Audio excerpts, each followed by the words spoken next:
Alô, nação rubro-negra! Noite feliz pra nação, hein? 4-0, Flamengo e Corinthians no Maracanã. O Flamengo goleou, meteu uma goleada no Corinthians. E olha, desde o início do jogo, o Flamengo fez uma pressão, meu amigo, não deixou o Corinthians jogar. Mas nós vamos fazer o resumo do que foi essa partida já já. Mas antes disso, eu queria que você sentasse o dedo no like aí, que você deixasse o seu joinha, deixasse o seu like, que você se inscrevesse no canal e ativasse o sininho para quando nós tivermos aqui um conteúdo novo, você receba a notificação e vá lá assistir no momento que você puder, na hora do teu almoço aí, no teu trabalho, ou de repente você está de folga, você assiste o vídeo, no momento que você quiser, mas você vai receber uma notificação dizendo que tem conteúdo novo no canal. O Júlio Dias está lá no Maracanã e nós estamos aqui para fazer esse resumo do que foi o jogo entre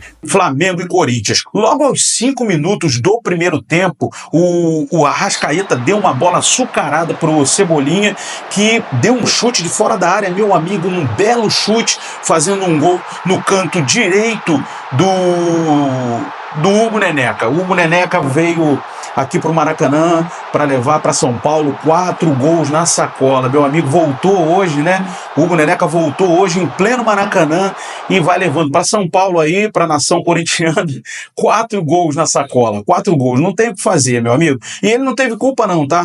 Só de um gol que eu achei que ele teve culpa, mas os outros ele não teve culpa não. Não teve jeito mesmo. E fez algumas defesas que o placar, na minha concepção, poderia ter sido muito mais elástico. Poderia ter sido demais. Mas vamos lá.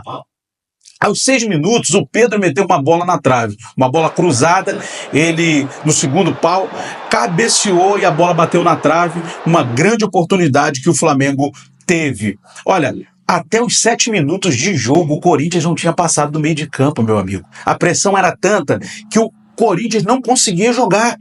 Até os 14 minutos, era 72% de posse de bola para o Flamengo, ou seja, um verdadeiro massacre.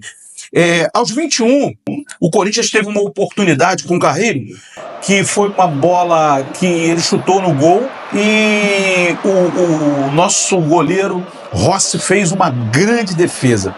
Essa oportunidade foi a única oportunidade que o Corinthians teve clara de gol no primeiro tempo e depois o Corinthians deu uma equilibrada mais ou menos no jogo, equilibrou mais ou menos, né?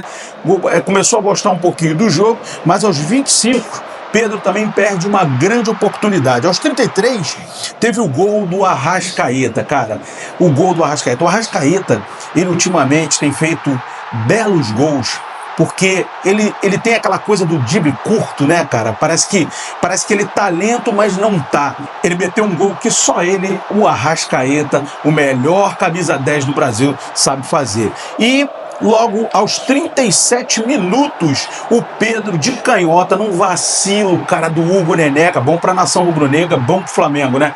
Ele deu um vacilo, porque ele já deu um vacilo desse, jogando ali naquela mesma trave contra o São Paulo. Eu não sei se você lembra o jogo da Copa do Brasil entre Flamengo e São Paulo, ele deu um vacilo desse aí, mas foi contra a gente. Dessa vez foi a favor. Ele chutou a bola, tentando se livrar da bola, e a bola caiu nos pés de quem sabe, Pedro, que chutou de primeira e fez um belo gol.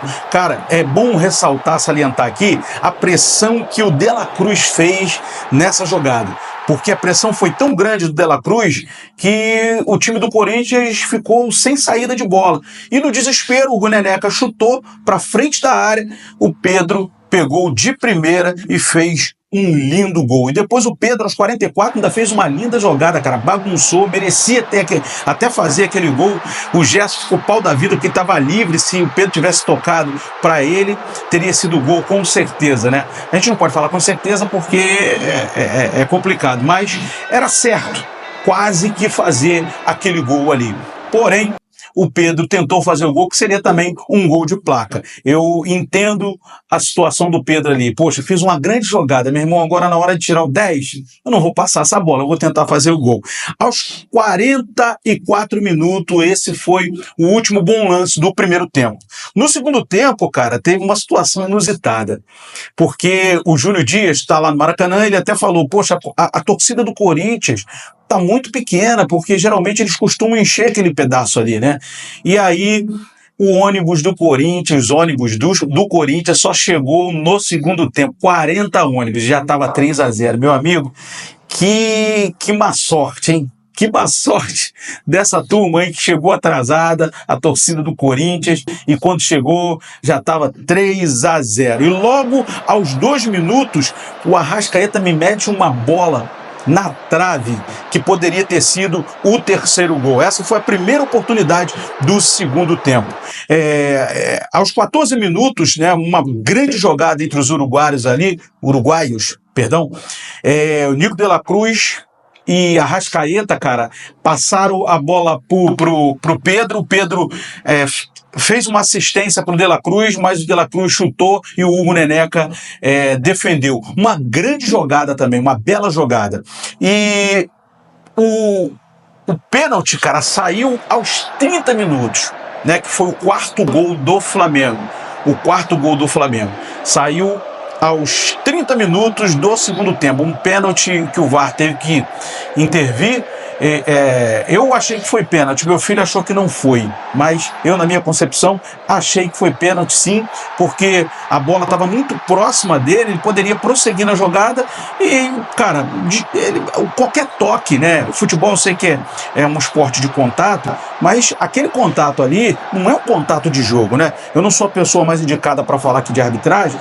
Eu sei que daqui a pouco o pessoal aí de arbitragem vai estar falando, mas na minha concepção foi pênalti. E o Pedro bateu muito bem, porque o Pedro geralmente ele bate pênalti com a bola rasteira. Só que eu acho que ele deve ter pensado assim, o Hugo geralmente ele pega essas bolas rasteiras, porque ele é um goleiro grande e ele é muito bom nesse quesito.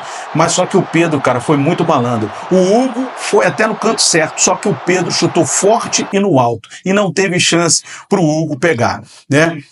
Teve as substituições, Cebolinha já tinha saído já, né? O Cebolinha saiu e para a entrada do Luiz Araújo, né? Acho que foi isso mesmo, Luiz Araújo. O Pedro saiu, entrou o Bruno Henrique. Olha, cara, o time do Flamengo, o elenco do Flamengo é muito brabo, meu irmão. Saiu o Gerson, entrou o Matheus Gonçalves, saiu o Pulgar e entrou o Alan. Então, e depois o Cebolinha eu já falei, né? E aos 43 minutos do segundo tempo, a torcida do Flamengo começou a gritar olé, olé, porque o Flamengo começou a tocar a bola, comigo não tá, passando a bola um pro outro, e a torcida do Flamengo feliz, muito mais que feliz, começou a gritar olé. Cara, para mim os melhores jogadores em campo foi Arrascaeta, Nico de la Cruz, Pulgar, Pedro e Cebolinha, porque foram jogadores decisivos nessa vitória do nosso Mengão. Galera, eu vou ficando por aqui, deixei esse resumo aí para vocês estarem a par de tudo que aconteceu nesse jogo. Eu espero que vocês tenham gostado aí. E não se esqueça de se inscrever no canal, não te custa nada, deixar o seu like e ativar o sininho. Um forte abraço, nação rubro-negra. Forte abraço para todos vocês. Até o próximo vídeo.